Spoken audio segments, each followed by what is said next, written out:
प्राकृतिक सुन्दरताको धनी सिन्धुली जिल्ला अनि सिन्धुली जिल्लाको पश्चिमी भेगमा अवस्थित मरिन गाउँपालिका प्राकृतिक स्रोतको धनी हुनुका साथै बाख्रा पालन व्यवसायको लागि निकै सम्भावना बोकेको क्षेत्र हो।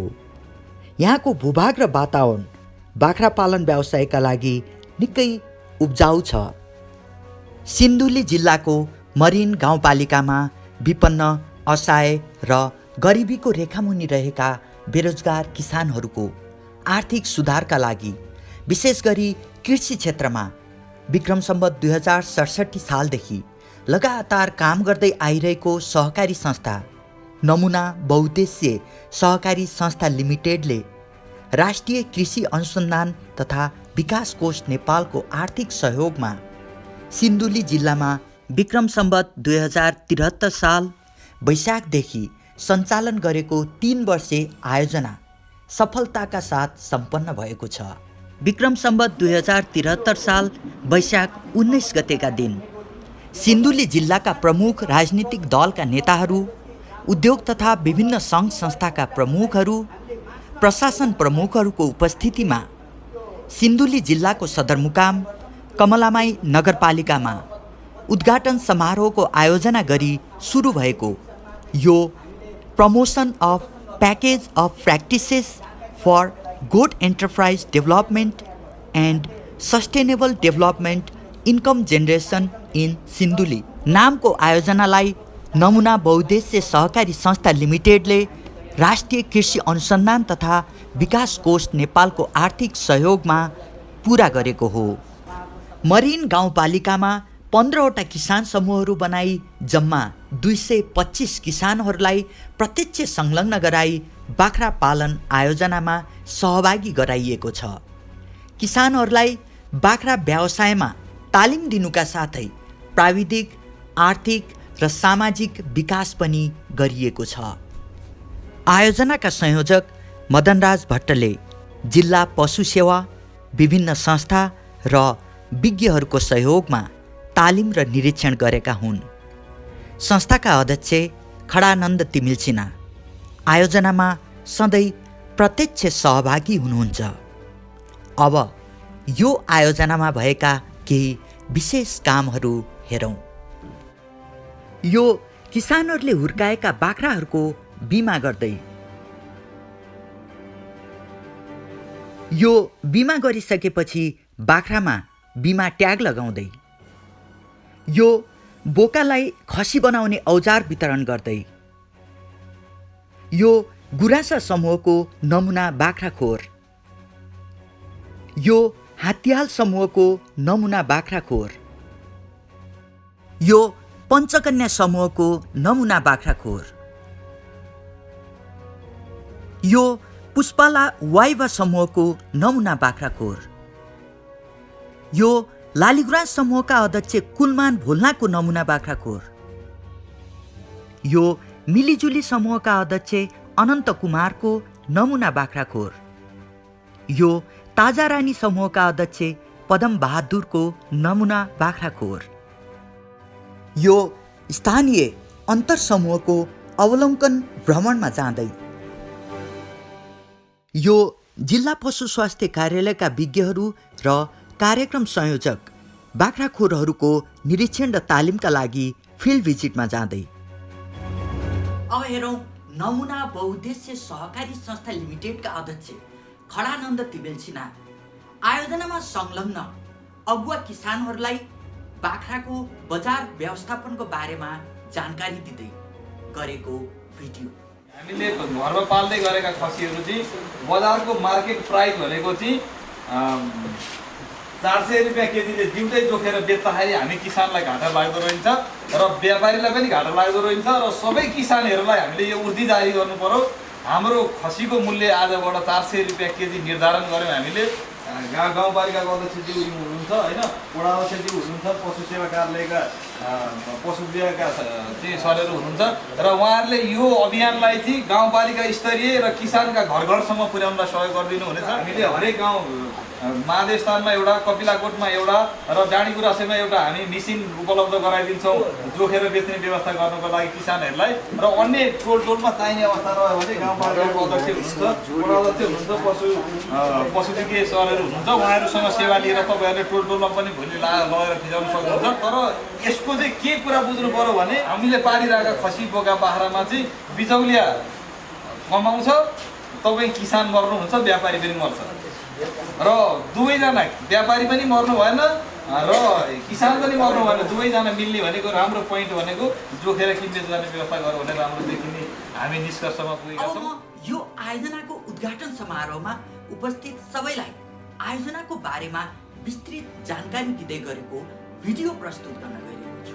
प्रोजेक्टमा कामहरू कसरी भइरहेछ भन्ने कुरो कन्टिन्युअसली हामीले आफ्नो तर्फबाट चाहिँ मोनिटरिङ गर्छ। टेक्नोलोजी हरेक किसानहरूसम्म पुगाउनको लागि अब हाम्रो यहाँ किसानको डिटेलहरू पनि छ, हामीले कतिजनालाई इन्गेज गर्छौँ भन्ने कुरो पनि छ। त्यो अब 300 फार्मरहरू हुनुहुन्छ र त्यसको लागि एकैचोटि हामीले सबैलाई एक एक गरेर पुगाउन सक्दैनौँ। त्यसैले त्यो चाहिँ हामीले लिडरहरू तयार गर्ने हुन्छ। लिडर्स फार्मर जसले चाहिँ लिडरहरू तयार गरेपछि उहाँले चाहिँ अरू फार्मरहरूलाई पनि किसानहरूलाई चाहिँ तालिम दिनमा सहयोग गर्नुहुन्छ। डेमोन्स्ट्रेसन सेन्टर र अब गाउँमा त्यो नयाँ प्रविधिहरू कसरी भइरहेछ भन्ने कुरो जानकारी गराउनको लागि एउटा सेन्टरको स्थापना गर्छौँ र त्यो सेन्टरको मार्फतबाट चाहिँ हरेक किसानहरूले जानकारी लिन सक्नुहुन्छ। हजुरहरूलाई थाहा भएको कुरा हो, बाख्रा पालन भन्ने कुरो जुन गाविसमा हामीले अहिले गरिरहेको छौँ यो प्रोजेक्ट त्यहाँ पहिलेदेखि भइरहेको कुरो हो। तर उहाँको त्यो बाख्रा पाल्ने शैली चाहिँ अलिक पुरानो तरिकाको भएकोले त्यसलाई आधुनिक बनाउनको लागि र अर्को कुरो उनीहरूलाई बाख्राहरूलाई चाहिने घाँसहरू हरेक वर्षभरि नै उपलब्ध गराउनको लागि हामीले त्यो फडर ट्रिज स्टल फिडिङ भन्ने त्यसको प्रमोट गर्ने गर्छौँ। अनि अहिले जुन परम्परागत ट्रेडिसनल किसिमको बाख्राहरू चाहिँ ब्रिडिङ हुने गरेको छ त्यसलाई चाहिँ एडभान्स गराउनको लागि हामीले मेल बोको चाहिँ बाहिरबाट ल्याएर अनि त्यो गाउँमा चाहिँ अलिक उन्नत किसिमको बाख्राहरू उत्पादन हुने शैली टेक्नोलोजी चाहिँ डेभलप गराउँछौँ। बाख्राहरूमा रोग लाग्ने सम्भावना पनि त्यस्तै हुन्छ र त्यसको लागि औषधिहरू, भ्याक्सिनहरू अनि त्यही किसिमको मिनरल मिक्सचर्सहरू उनीहरूलाई स्वास्थ्यको लागि चाहिने कुराहरू पनि उपलब्ध गराउँछौँ। र अहिले सबभन्दा ठुलो समस्या भनेको चाहिँ अब टेक्निकल सुपरभिजन हुँदैन र पुरानो तरिकाले गरिरहेको हुनाले अहिले हामीले चाहिँ एडभान्स टेक्नोलोजी र उनीहरूलाई जानकारी गराउने अनि त्यही अनुसार ट्रेनिङ पनि गराउने गर्छौँ। हुन त बाख्राहरू अलिक बलियो नै हुन्छन्, त्यति रिस्क फ्याक्टर चाहिँ कमै छ। त्यही पनि हामीले यो इन्सुरेन्स गराउने पनि गर्छौँ। अब यो इन्सुरेन्स गराउनुको लागि पनि उहाँ किसानहरूले पैसा दिइराख्नुपर्ने चाहिँ छैन, अलिक कमै दिनुपर्छ र 75% त गभर्मेन्टले नै बियर गर्छ अनि 25%मा नि हाफ चाहिँ प्रोजेक्टले अनि हाफ चाहिँ त्यसको हाफ मात्रै उहाँले पे गर्नुपर्ने हुनाले किसानहरूले 12.5% मात्रै पे गर्नुपर्ने हुन्छ। र इन्सुरेन्स गरिसकेपछि उहाँ किसानहरूमा पनि एउटा कन्फिडेन्स आउँछ कि भोलि हामी यो व्यवसाय गर्दाखेरि चाहिँ घाटामा डुब्दैनौँ भन्ने कुरो। त्यही हुनाले यो पोलिसीलाई पनि अनिवार्य रूपमा सरकारले पनि यो अनिवार्य रूपमा चाहिँ लगाउनुपर्छ भनेको हुनाले हामीले चाहिँ यो इन्सुरेन्स चाहिँ गर्छौँ बाख्राको। पहिलो आउटपुटमा ह्युमन रिसोर्स डेभलप गऱ्यौँ, दोस्रोमा चाहिँ बाख्राको लागि चाहिने प्रविधिहरू तयार गऱ्यौँ र अब बाख्रा उत्पादन पनि भयो दोस्रोमा। अब तेस्रोमा जाँदाखेरि बाख्रा तयार भइसकेपछि त्यसको मार्केट सर्वे सुरु गर्छौँ हामीले र मार्केट कहाँ छ, कुन मार्केटमा चाहिँ कस्तो किसिमले सजिलैसँग किसानलाई चाहिँ बेच्नको लागि चाहिँ हामीले सहयोग गर्छौँ। अब हामीले सिधै उहाँहरूको बाख्राहरू बेच्दाखेरि एउटा नराम्रो इम्प्रेसन हुन्छ र किसानहरूमा पनि कन्फ्युजन आउने हुन्छ, किनभने पुरानो तरिकामा अब दलालहरूले बेच्ने त्यस्तो भएको हुनाले हामीले चाहिँ अर्गनाइज मार्केट डेभलपमेन्ट वर्कसप हुनाले किसानहरूलाई नै मार्केटको बारेमा चाहिँ अवेर गराएर उहाँहरूले नै बेच्न सक्ने वर्कसपहरू ट्रेनिङहरू कन्डक्ट गर्छ। उहाँहरूलाई हामीले उहाँको बाख्रा बेच्ने आफू बेच्ने भन्दा पनि मार्केटको बारेमा देशभरि भएको र उहाँहरूले अझ धेरै राम्रो उन्नत किसिमको बाख्राहरू धेरै भयो भने चाहिँ अन्तर्राष्ट्रिय क्षेत्रमा मार्केट हामीले सूचना गराउँछौँ। र अहिले हामीले त्यति थाहा हुँदैन अर्को समूहले कसरी काम गरेको छ भन्ने कुरो किसानहरूलाई त्यति जानकारी हुँदैन। त्यही हुनाले हामीहरूले चाहिँ अब यो तिनटै किसानहरूलाई एकले गरेको उपलब्धि अर्कोलाई थाहा दिने अनि अर्कोको चाहिँ अर्कोलाई सबैलाई थाहा हुने किसिमले यो एक्सचेन्ज कार्यक्रमहरू चाहिँ ल्याउँछौँ।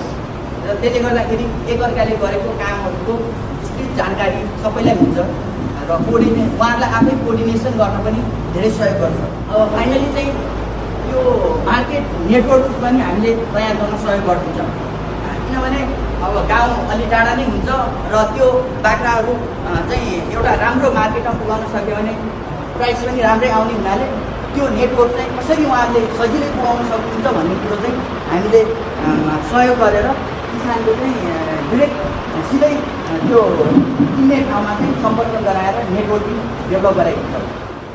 अब हामीले भएको उपलब्धिहरू आउटपुट सेयरिङ गर्नको लागि अब किसानहरूले पनि अलिक पर गएर जिल्ला स्तरमा चाहिँ हामीले यो वर्कसप कन्डक्ट गरेर चाहिँ आफ्नो किसानहरूले गरेको उपलब्धिको चाहिँ सूचना दिने सबै हजुरहरूलाई त्यो गर्नको लागि किसानहरूको उपलब्धि किसानहरूबाट सुन्नको लागि हामीले प्रोग्राम चाहिँ यस्तै प्रोग्रामहरू कन्डक्ट गर्छौँ। अब किसानहरूले त प्रोजेक्ट सफल भएपछि राम्रो उपलब्धि गर्नुभयो र त्यो गरेको कुराहरूलाई हामीले मासमा लैजानको लागि हामीले त्यो मेटेरियलहरू तयार गर्छौँ। त्यो लिफलेट हुनसक्छ र पत्रिकामा पठाउन सक्छौँ, फोटो खिचेर ठाउँ ठाउँमा एक्जिबिसनमा चाहिँ हामीले प्रदर्शन गर्न सक्छौँ।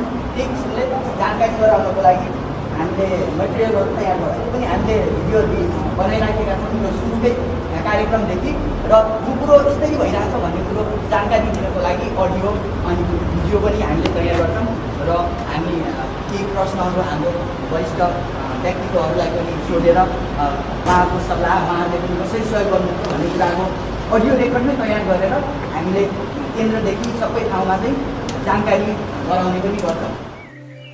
प्राकृतिक रूपमा निकै सुन्दर नेपालको सिन्धुली जिल्लामा यो बाख्रा पालन आयोजनाको कार्यक्रमले गर्दा मरिन गाउँपालिकामा मात्र नभई सिन्धुली जिल्लाका अरू क्षेत्रहरूमा पनि सयौं किसानहरूले सिकेर आधुनिक तरिकाले बाख्रा पालन गरेर राम्रो आय आर्जन गर्न थालेका छन्।